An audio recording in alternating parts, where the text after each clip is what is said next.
Hello and welcome back to the Finding Your Feet podcast, a podcast show dedicated to helping you get closer to your true, authentic self by helping you find your feet in life. Welcome back to the show, guys. We've got another guest for you today. Today we are joined by Vassia, and she is the founder of the AntiLoneliness Academy, which is just a resource for everything to do with mental health. And she's got like 14 therapists working for her under the AntiLoneliness Academy, but they just help with everything to do with your mental well-being. But a topic that's really close to her heart is loneliness, and we're really curious about loneliness because I think that it's something that people all experience at some point in their life, like not just once, like multiple times, and it can be a byproduct of like a existing mental health condition, or it could be just because like you might have just moved to a new city or whatever. Like we experience loneliness from so many different things and in so many different ways, but there's so much shame around feeling lonely. Like it's felt to be like it's embarrassing if you feel like that, which obviously makes the problem worse. So we wanted to talk about it today with someone who knows a lot about loneliness and what it actually does like to your health, your well-being, and how we can combat it and work to have a, less lonely lives. I think sometimes the modern world and like social media, even though we're so connected online, we can be really missing out on those connections in real life, which is what we need as humans to, keep healthy and thriving. So we talked to Vassia all about loneliness today. So if you've been curious about this topic, or you felt like you've been lonely before, maybe you feel it right now, this episode will educate you and give you some relief from the feeling as well, just to know that, you're not alone in that, and that there are ways to move through it and get out of it. Yeah, for sure. I really, really enjoyed this conversation, and I feel like it is such a serious topic, like loneliness and how we can deal with it. But she's such an optimist, and it really comes through in the whole episode. Like you will leave feeling like you've got some really practical advice, with a really nice positive light shone on it. But before we get into the chat with Vassia, we've just got a quick word from our sponsor of the podcast, the people that make this conversation possible, BetterHelp. And BetterHelp are an online therapy service. So wherever you're listening to this right now in the world, as long as you've got Wi-Fi connection, you can access BetterHelp's online therapy from the comfort of your own home. Yes, as Grace said, they are a worldwide company causing lots of ripple effects of healing all around the world. It's really incredible. That's why we're very proud to be sponsored by them. So if you do want help from BetterHelp, what you'll do is you'll go onto their website and fill in a questionnaire of what you want help for.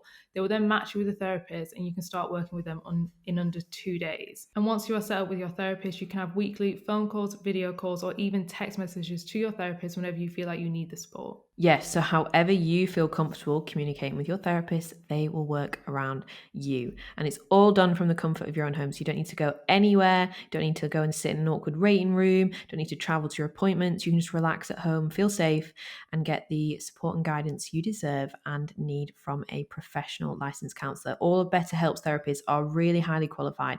They're going to give you a very, very good therapy service, even though it is still done online. The experience is just the same as in person.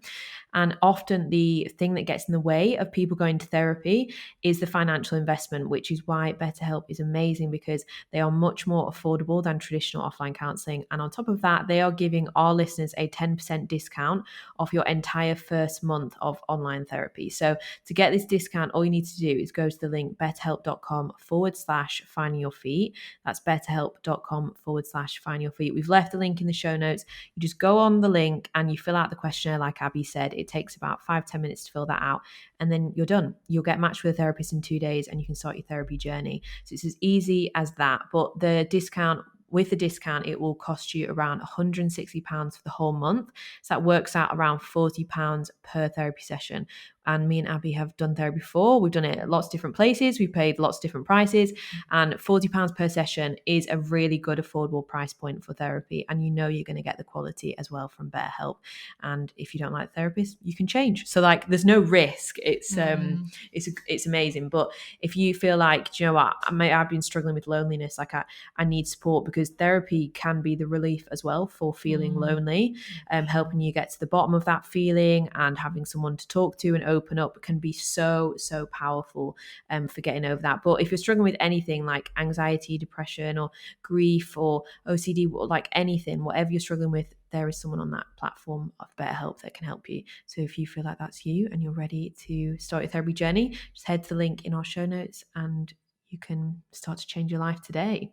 Yeah, exactly. And there's just no shame in getting to that point where you feel like you need help and you feel like you need support. But if you are in that place where you're feeling a bit of shame, you're not sure where to go, if you do have any questions at all, if you feel better maybe chatting to us first, you can come and chat to us on Instagram at Finding Your Feet Podcast. Yeah, just fire us over some questions because we've done therapy loads with different people.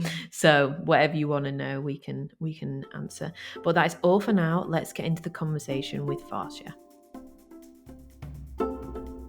So we'd just like to welcome our guest on the show today. We have Vassia with us, and she is the founder of the Anti-Loneliness Academy. And we really wanted to get her on to talk to us all about loneliness, like a whole episode discussing this topic, because I think we don't know enough about it, and we're potentially heading towards such a more lonely society.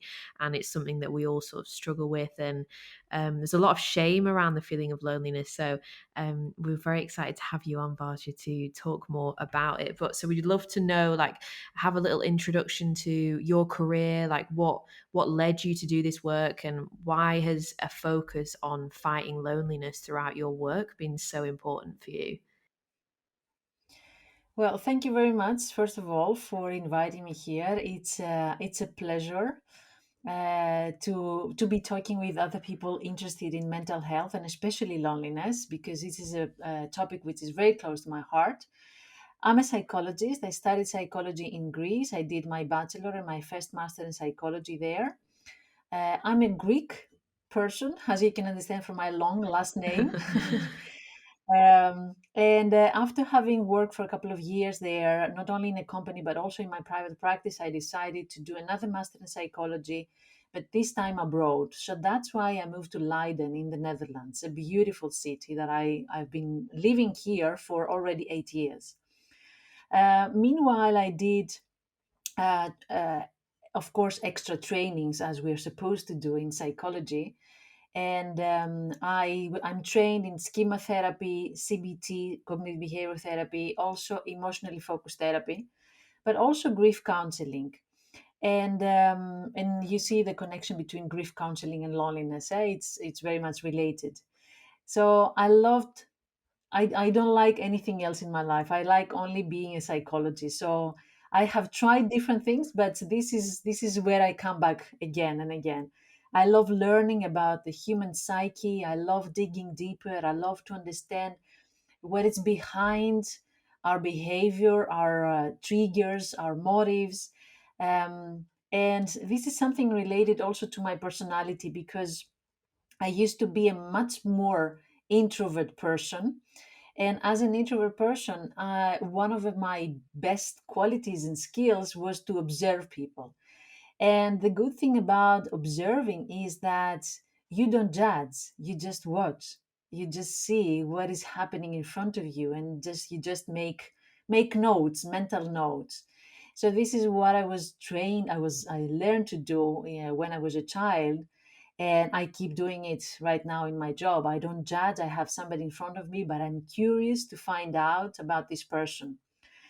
So, about loneliness, now that you asked me, in my observations, I saw that people, especially now in the last couple of years, when they were struggling with their mental health, there was also something that they had in common. Whatever the challenge, either one person would have been struggling with anxiety, another one with depression, another one with relationship issues, another one with work related issues or a burnout, or another one moving to a new country like me. All of them, they had something in common, and that was the feeling of loneliness, the feeling that they don't belong, the feeling that they are different. And it's something that we cannot escape. None of us have escaped. Every time we are in a transition, in a new situation in our life, we're experiencing loneliness.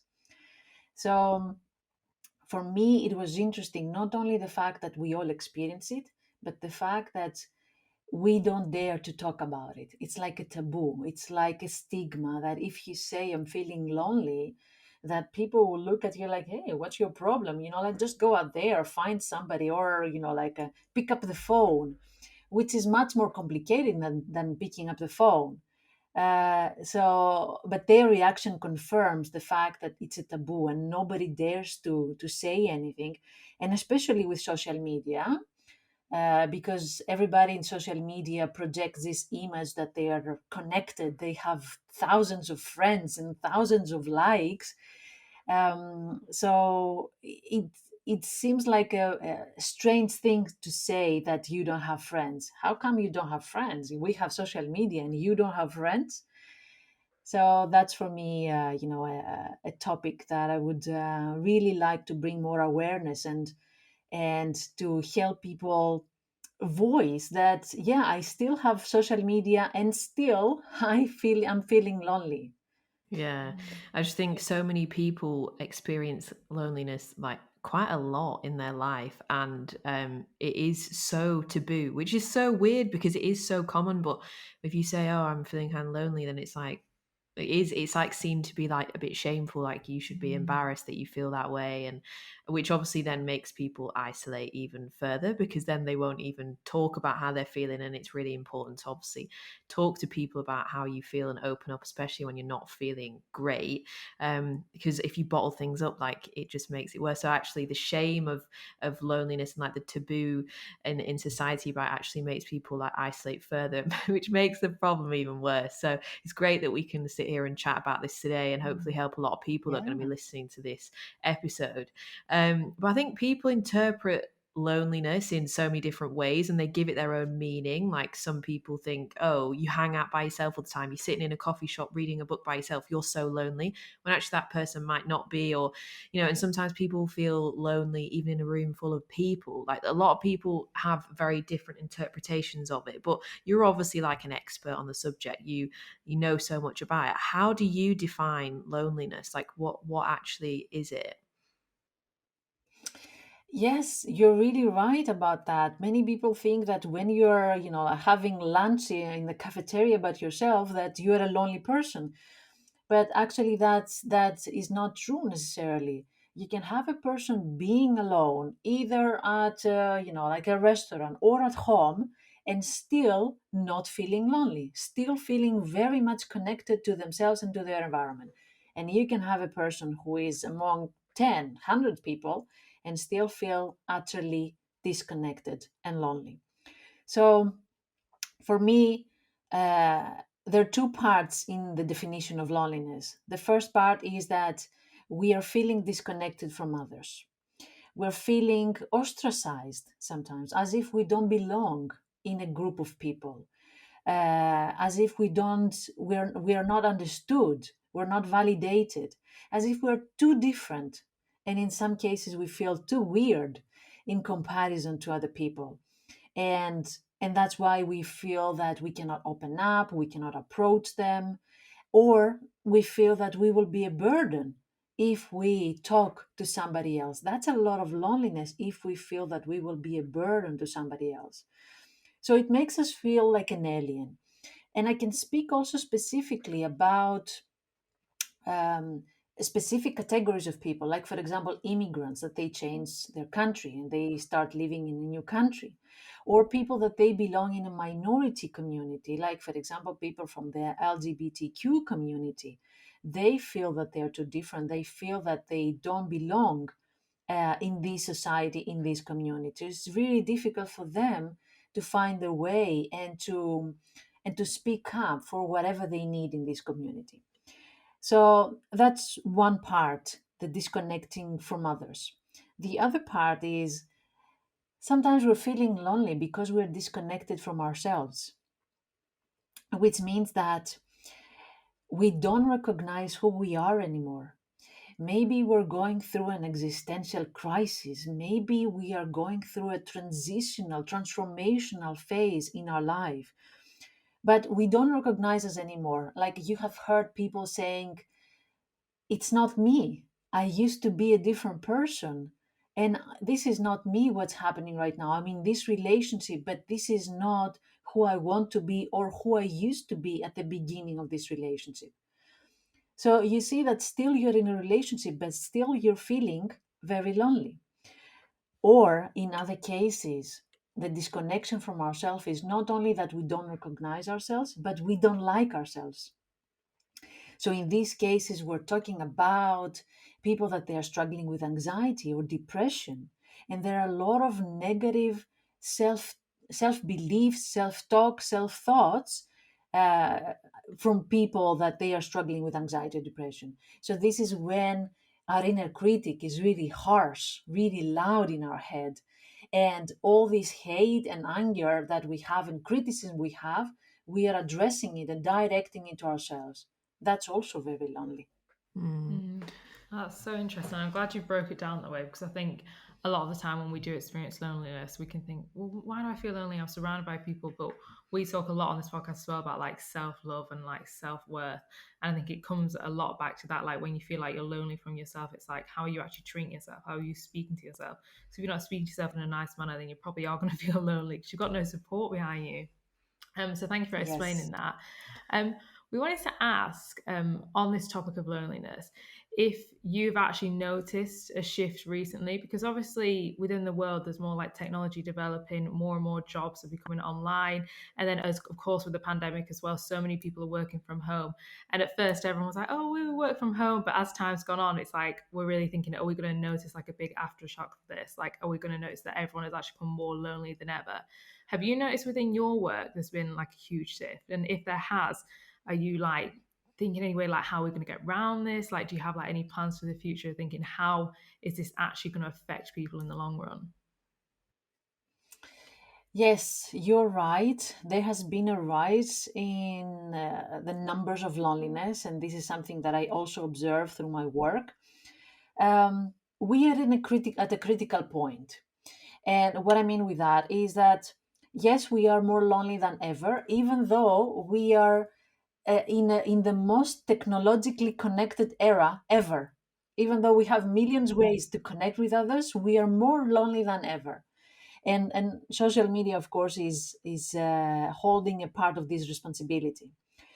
At the same time, mental health issues are on the rise, and every time that we are experiencing more mental health problems, of course, we're experiencing more loneliness because people uh, are not still comfortable into reaching out for help.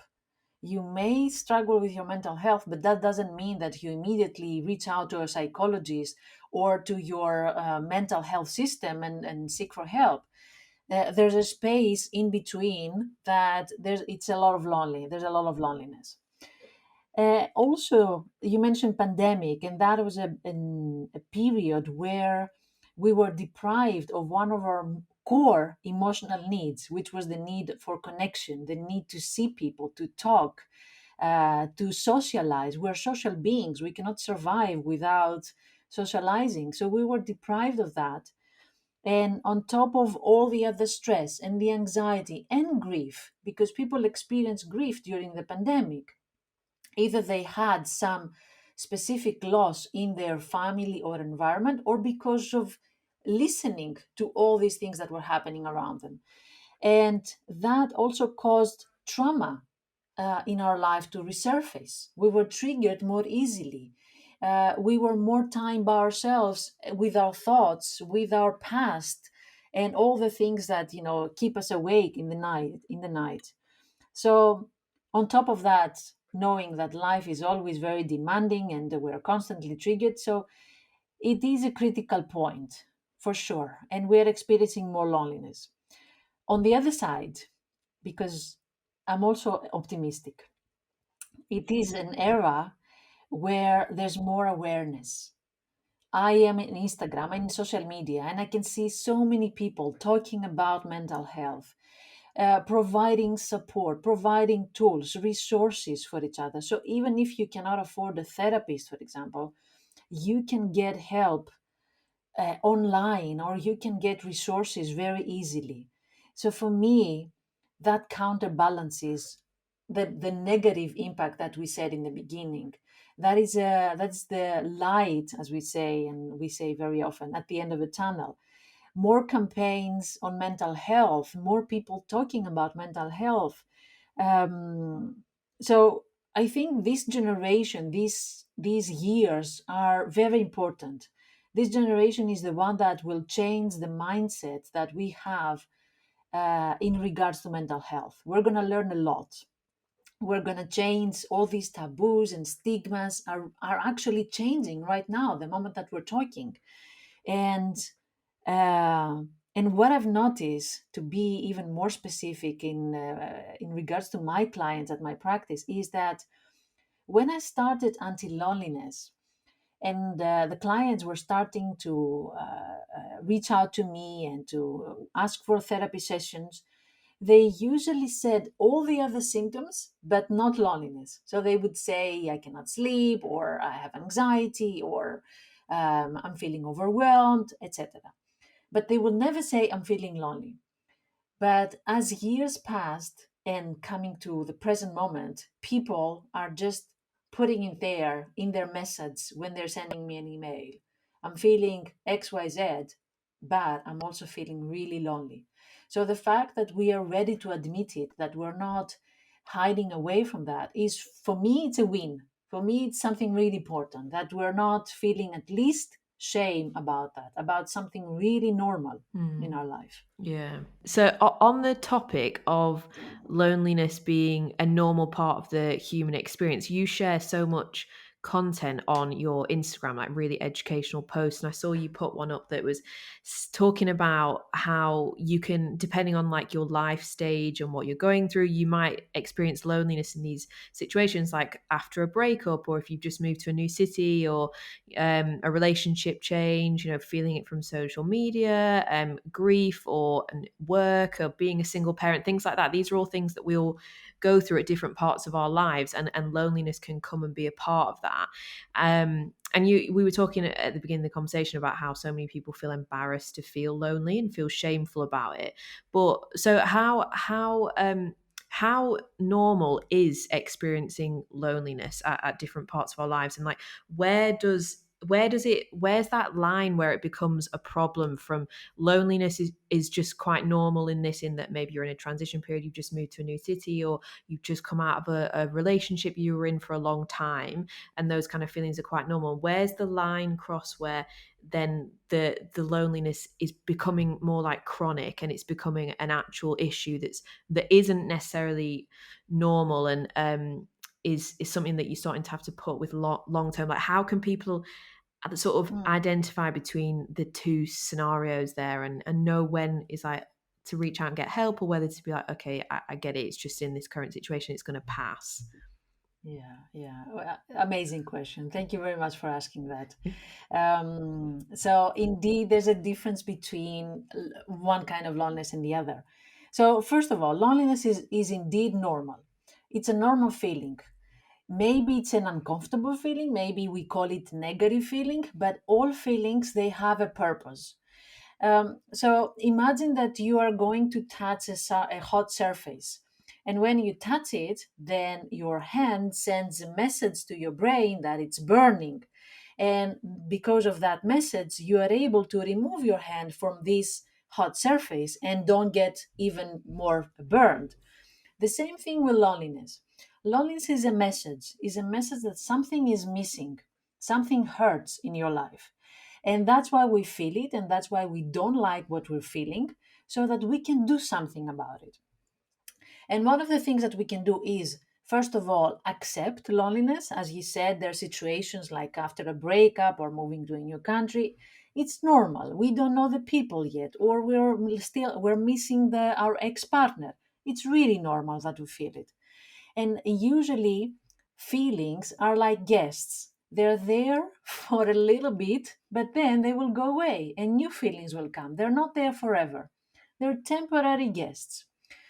So that part is normal. What happens though is that sometimes loneliness brings even more loneliness. And that happens because instead of listening to the message that loneliness bears, which is, I want more connection or I'm missing something, instead of listening to that message and do something about it, we act in a different way, in the opposite way. And this is what we call the loneliness paradox. So, loneliness pushes us to find connection. However, there's a part of us that says, yeah, but remember the other time what happened when you looked for connection? You got rejected, you broke up, people didn't like you. So we have that painful memory, and the fear of rejection becomes louder than the need for connection. And instead of reaching out to more people, we hide even further. We withdraw, we avoid. And maybe we don't avoid people, but we avoid a deeper connection with people. So, what happens is that this self protective mechanism seems like self protection, but in reality, it's a maladaptive coping mechanism and brings more connection. And there are three ways that we can deal with loneliness that actually sabotage ourselves. One way is avoiding, as I said before. So, for example, I will give an example that I use very often. When you are invited to a party, and you know that you are going through a lonely phase, and going to this party would be fantastic opportunity to meet other people, because you are afraid of rejection, as we said before, you may avoid going to the party altogether. You're not only avoiding to go to the party, but you're also avoiding seeing that you really need connection. You're avoiding seeing that you are lonely. So you pretend as if you don't need it. So what you say to your friends is like, yeah, I don't need it. I am tired. I prefer to stay at home and watch a movie and Netflix and pizza, and I'm fine. I don't need this. I don't need this party and these people. So this is the avoiding mechanism. Another coping mechanism that doesn't help is the surrender mechanism, which is you will go to the party, but you have already decided that it's not going to work. You already know that you're not going to find somebody there, and people will not like you, and everybody has their partners and their friends and their best friends. Why would they like you? So you go there with your self-fulfilling prophecy.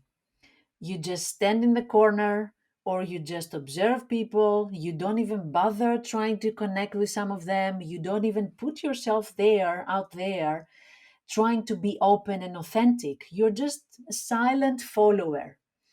So you go back saying, see, I told you, nothing came out of this party. Yeah? I knew that.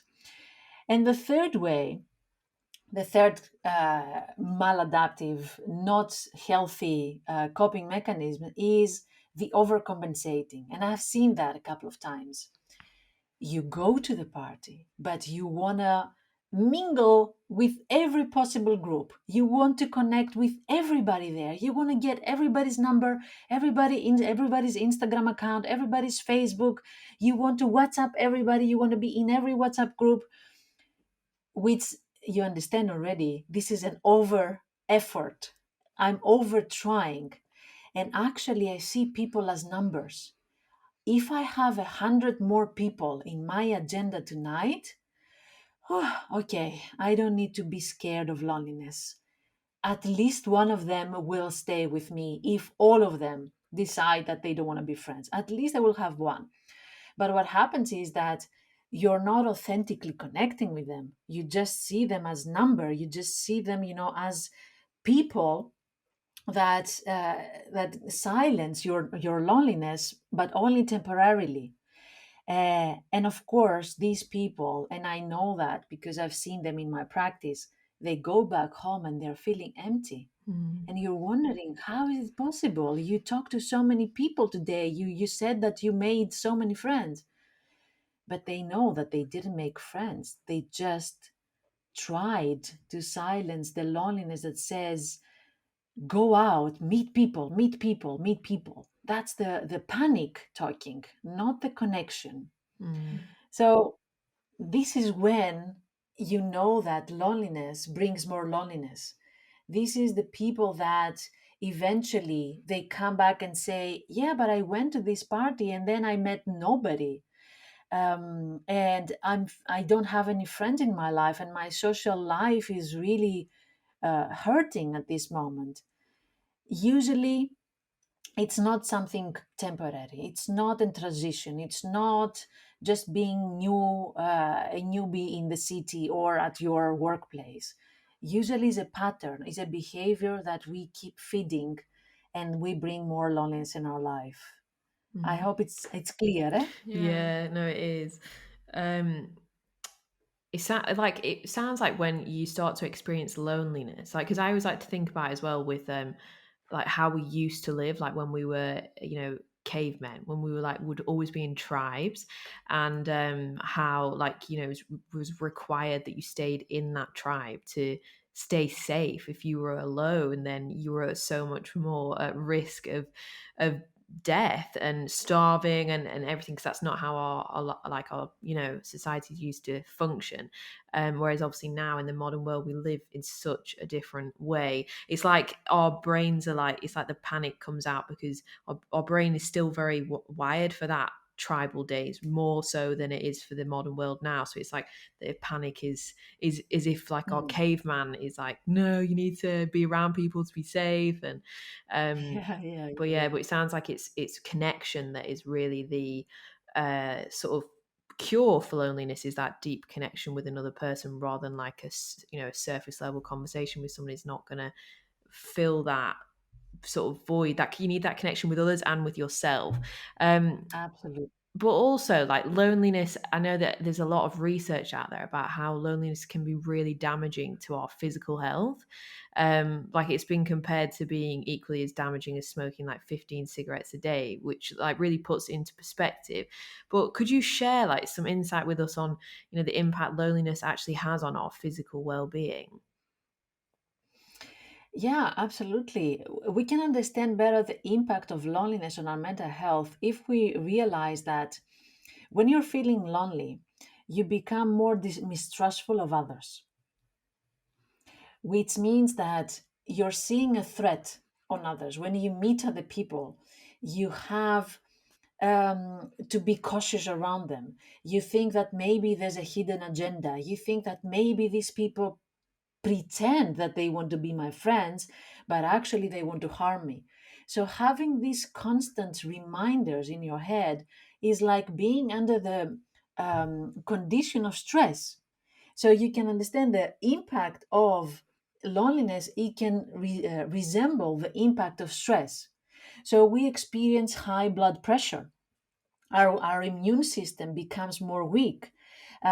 In some cases, we experience anxiety and depression if we have been in this lonely phase for too long.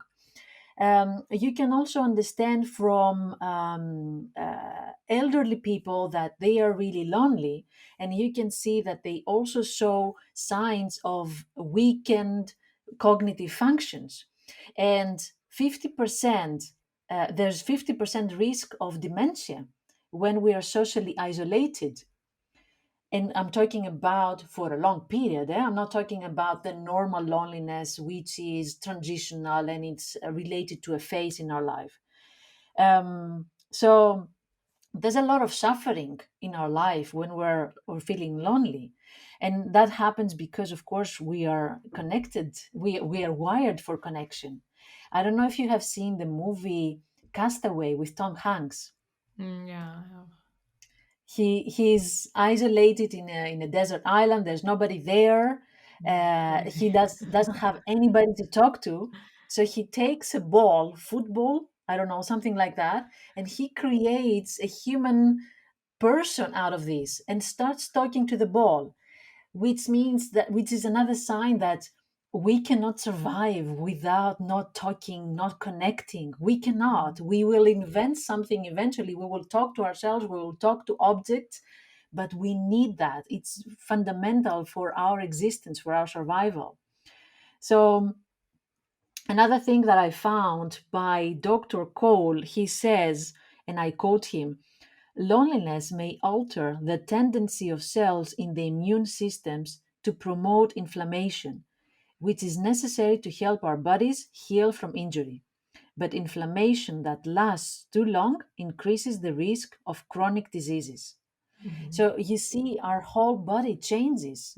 It's not only about emotions, it's not only about having somebody next to you to talk. It's a prolonged exposure to suffering, and that of course will transform into something else in our body. And the last thing that I want to say about this question is a very alarming percentage that I found, that loneliness increases the risk for mortality by 26%. Wow. So that's really worrying to hear. Yeah. Yeah, all those statistics are very interesting to hear because I think it's very easy to think, oh, loneliness is just a feeling, it passes, but to actually think of the like physical effects that it can have long term. And just going back to what you were saying before about explaining like the different ways people deal with loneliness that actually creates more loneliness. How would you say if someone was listening, they were like, oh, maybe I avoid going to the party, or maybe they overcompensate. How would you say they step forward into like have like feeling less loneliness? Like, is it a case of like having more deeper connections as opposed to just going to the party, getting loads of numbers and then going away? Like, what would be the steps that they would take if they're thinking, I really relate to how that was explained, but like, where would I go from here? Um, Well, it starts first of all with understanding ourselves, gaining the awareness that what is my coping mechanism. Because sometimes it feels like we are right. We are right that we didn't go to the party because it's going to be a waste of time. But then we need to be also aware of the fact that we really need the connection. We have been suffering, we haven't been able to have a proper sleep, we don't have a person to talk to, and that is affecting our mental health. So we need this awareness of what it is that we really need and how we're going to bring it to ourselves. We need the awareness of our coping mechanism so that we understand also how we sabotage ourselves. Also, it's important that we have realistic expectations from our relationships.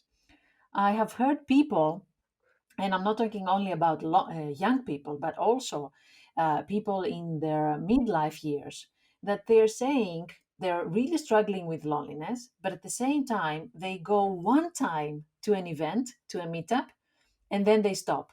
And they expect so much from this one meeting. They expect to find friends, they expect to connect.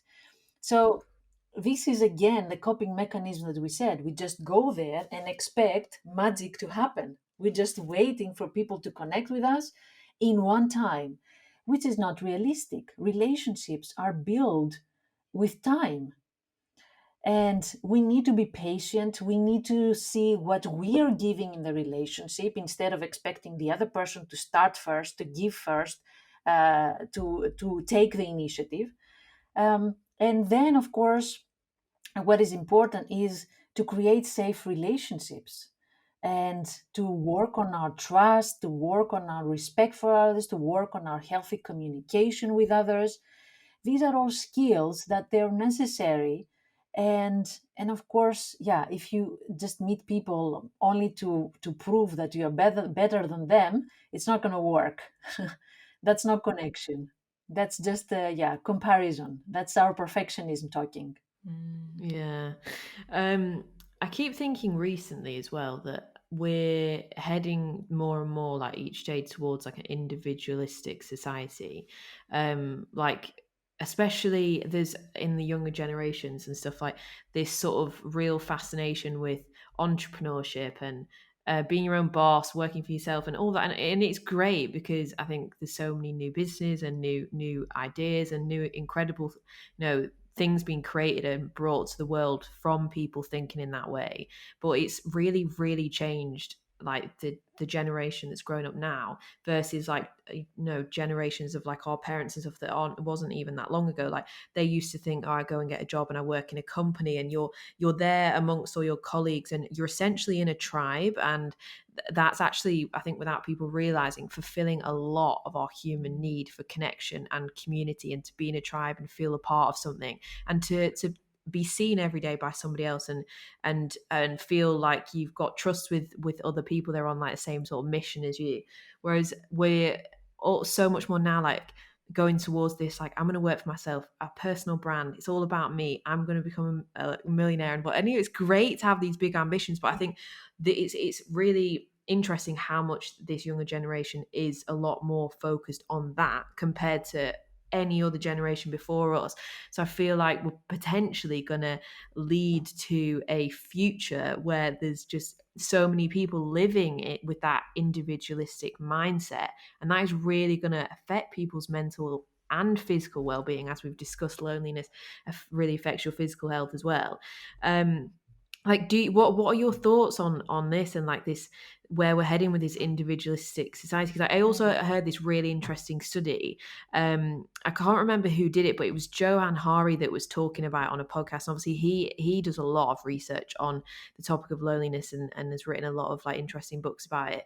And the study was done on groups of people from like 4 different countries. One of them was America, one of them was Russia, and there was 2 other countries. I can't remember what they were, but basically they were all, these groups of people from these countries, they were all unhappy, and they had to commit 2 hours a day to doing something that was going to make themselves happier for a period of time. And out of all the groups, they all improved their happiness levels except from the American group. And the difference between what the Americans did versus the other countries that were involved was that the Americans did things every day for themselves, thinking that was going to make them happier, but the other countries were doing things for other people, and that made them so much happier. So we seem to have this deep, like, human wiring to as well help others, and be of service in a way, be useful, be purposeful by helping other people. And I think with that individualistic society and like way of thinking that we're heading towards, and what our younger generations are really focused on, I think social media perpetuates this thinking as well. We're potentially going to not only be more lonely, but be more unhappy, because we're not really wired to just think for ourselves and be for us. So what I thought, that study was really interesting. I thought it really like showed something in us that I think we all don't really realize we have. But what are your thoughts on that, and like this sort of individual society that we're heading towards? Yeah, and you're looking that from the perspective from now towards the future, but I'm looking it now that you're saying all this from now backwards. So my perspective is a little bit different on that. Um, and to use an example, for example, again from therapy, when somebody comes with a symptom, with a behavior, with a feeling that they're experiencing, you want to meet them where they are, and you want to understand why they ended up there.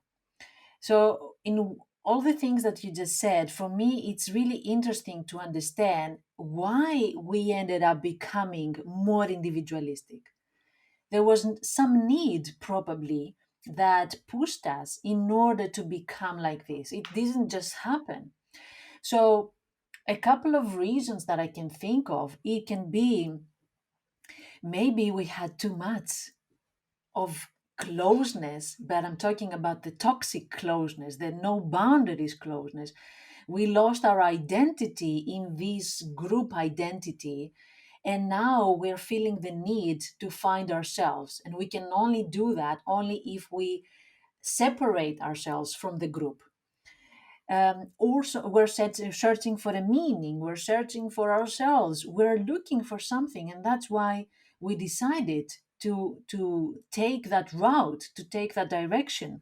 I'm coming from a collectivistic culture, Greek culture, and it's great to have support from your family and from your tribe, but at the same time, in many families, the boundaries can be really blurry, and you're doing things because your family or your group wants, but you don't want to do it. Mm. So I can understand if somebody wants to rebel that and say, from now on, by myself. I can really understand that.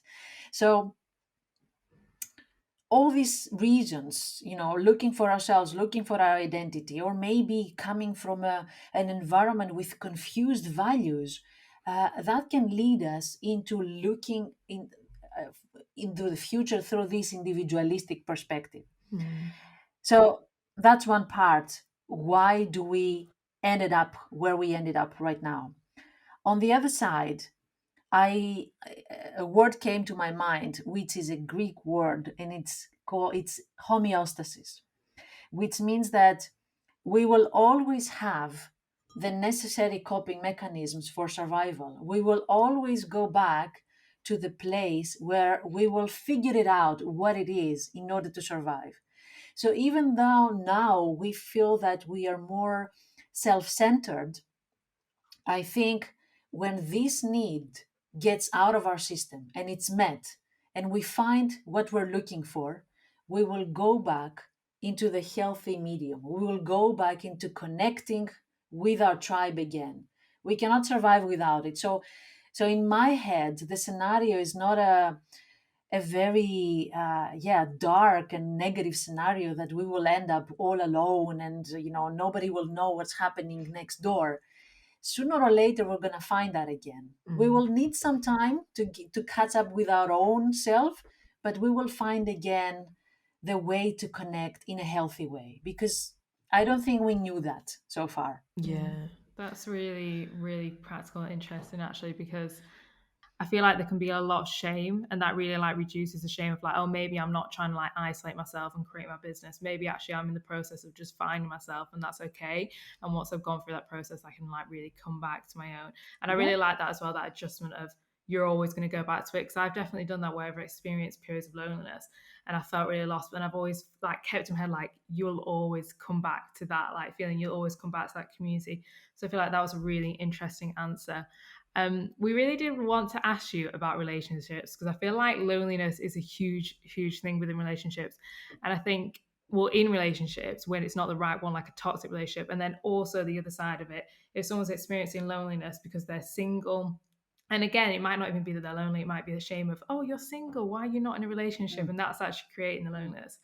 But how can somebody actually turn that loneliness to more of an empowered feeling? Because I think as well, if you lean too much into that loneliness while you're trying to look for a relationship, you may risk just settling for something that may be toxic because you think, oh, I want to sell this loneliness within myself, and then just end up being lonely within a relationship. So how can someone that's maybe experiencing loneliness and breeding that with like more loneliness actually think, no, I'm going to go from a power point and find a healthy relationship and not just settle for more loneliness? Yes, you're absolutely right. And I have seen it many times in the therapy room. People that they're single and they're looking forward to their next relationship, but actually they're not waiting for the next relationship. They're in panic for the next relationship because being single means that A, there's something wrong with them. B, maybe they will get used to it and they will die all alone. Um, C, nobody likes to be with them, and eventually, yeah, again, loneliness. So the more we think like that, the more we get into this vicious cycle of loneliness. So the fear of loneliness that they single people experiencing comes together with the feeling of shame. There must be something wrong with me. Everybody is a couple. Everybody has a relationship. What's wrong with me? The feeling of defectiveness, actually, yeah, that there's something wrong with me, and people will just point their finger at me, saying, "Yeah, she's the single one," and I don't want that. So what happens when they are in this panic and these feelings of shame and defectiveness is that the first thing that comes to their head is, I just want to be with anybody. I don't care. Just anybody. Just bring me somebody. So the decision is not a conscious decision of a person that really matches my needs, really shares the same values with me and we get along. It's just anybody. I want to be with just anybody. And of course, the price we pay for that, just anybody, is we're getting into unhealthy relationships. We're getting into relationship with unavailable partners, and all this leads to more rejection and more loneliness. And we're back to square one. And instead of having waited all this period, preparing ourselves or selecting carefully the next partner, we're just spending all this time being rejected, being chasing partners, being hurt, and then eventually back to square number one. So waiting for the right person and preparing our way for that relationship, for a healthy relationship, is a very fruitful and a very important period. Maybe it seems like a waste of time, or maybe it seems like a long time, but it's really worth it, because the decision that we're going to make after that, it's going to be one that it's going to pay off. We're not going to be back and forth. We're not going to be hurt again. We're not going to be, not forever, but I mean, to the degree that we can control. So, this is a period where we need to work with our self esteem. If we don't like ourselves, how do we expect that other people will like us? It's not going to happen. We're just going to meet the mirror of ourselves, a person that still degrades us, still behaves in a demeaning way, or still disrespects us and doesn't reply to our text messages. And then we will be okay with that, because, of course, who would like me? I don't even like myself. Why would my partner like me? So it's a period where we need to work with our self esteem, with our self love, actually. Let's love ourselves first. It can be a really nice period. I still remember, I'm in a relationship right now, but I remember the moments, that the months that I was single, maybe a year, but I don't remember exactly. But I still remember that period with, how do you say, with nostalgia. Like, I like that period. It was a period where I was with myself. I did all the things that I liked. I practiced self-love and self-compassion, and I made room for myself, and that was really lovely. Of course, it was hard sometimes, but it was lonely. It was lovely. It's a period also where we learn about boundaries, and there are many people that I see in my practice that they say, I don't know about relationships. I just know about relationship from what I have seen from my parents, but that was also not a healthy relationship. So I keep repeating patterns.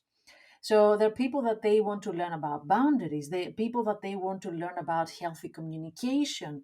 There are people that they want to learn how to communicate their needs, but without being passive aggressive, without being people pleasers, without sacrificing themselves. So there are many skills that we can learn during this period. And unfortunately, school doesn't teach us about relationships. We learn all the other stuff that maybe we will never use, but not about relationships. And that's, like some very useful knowledge to have. So that's one thing that's it's really important for us to do. And then a last thing that I can say is, let's stop predicting the future, because usually I hear a lot of, especially women, saying, I'm 32. If I meet somebody now, I will get married at 33, and I'm going to have a baby at 35, etc. So they're getting really stressed when they're going into this downward spiral and this loop, and they're trying to predict the future. However, life doesn't happen like that. So it's better to work on finding the suitable partner for family or for relationship, whatever they want, rather than trying to put a number in their life, to organize their life by months or by years, or to make an agenda out of it, because it doesn't happen like that. And in these cases, maybe they will do wrong decision. They will make the wrong decisions.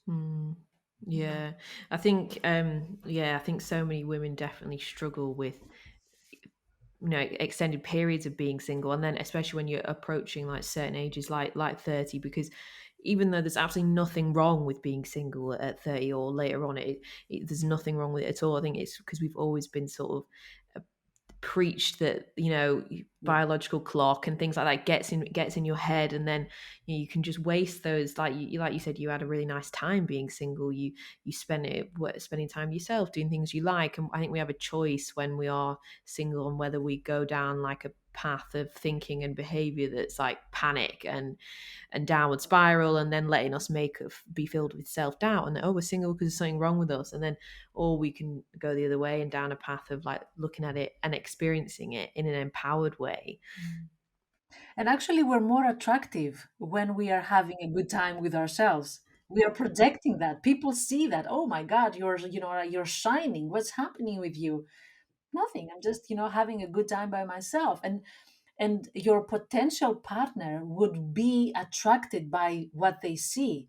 They would see that here's a person that will not expect the sky from me, that will not expect everything from me, that will not lay the responsibility of their happiness on me. They're already happy. They know how to make themselves happy.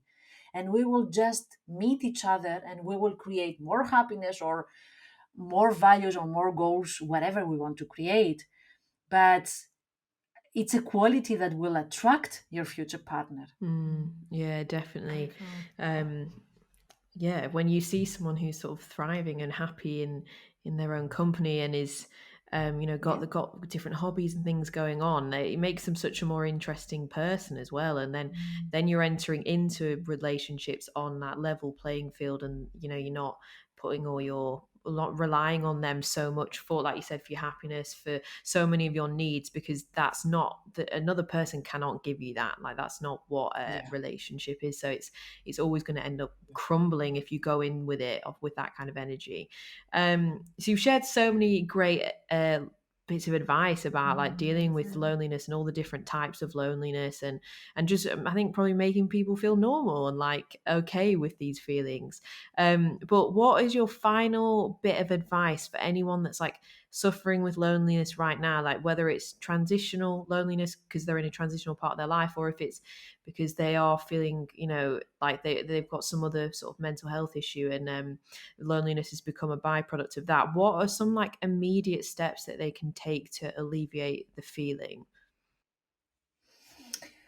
So, what I would say about loneliness and how we can be more accepting of the feeling of loneliness without getting into the unhealthy coping mechanisms that bring even more loneliness.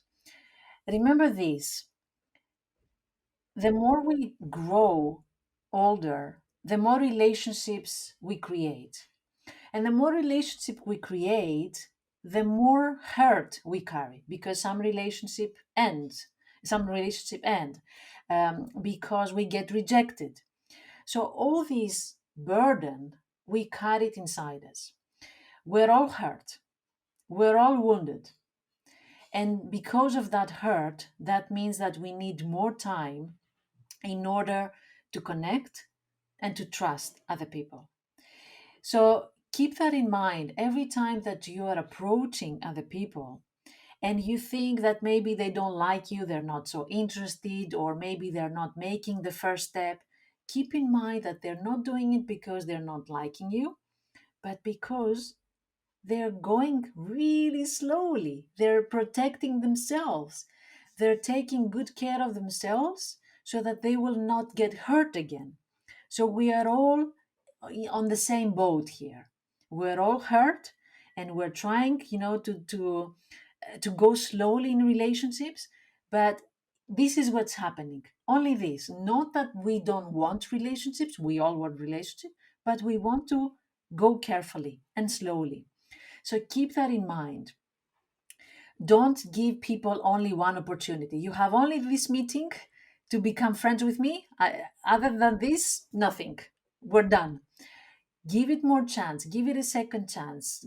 Meet with the same people again and again. The more you meet, the more they will open up, and you will have more comfort into opening up with these people.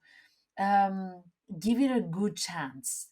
Be authentic, be yourself in relationships. And this is the way that you can get um, faster, sooner to the conclusion whether you are a good match with this person or not. You will see whether you have a good fit because values are important, whether your values match, whether your interests match.